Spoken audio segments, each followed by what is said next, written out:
अस्सलामु अलैकुम रहमतुल्लाहि वबरकातुहू।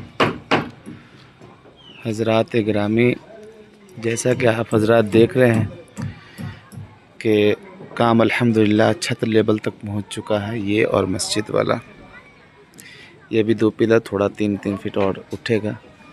ये हो गया है। अब जो है सेंटरिंग चालू है, जैसा कि आप देख रहे हैं। इसकी सेंटरिंग होने के बाद मस्जिद का सेंटरिंग होगा और इंशाअल्लाह तबारक व तआला सेंटरिंग मुकम्मल होने के बाद ढलाई का काम किया जाएगा।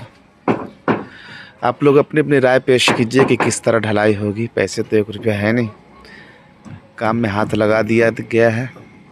अपनी अपनी राय पेश करें, कैसे कैसे आप हज़रात इसको ढलवाएंगे।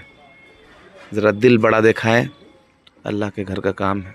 अस्सलामु अलैकुम रहमतुल्लाहि व बरकातुहू।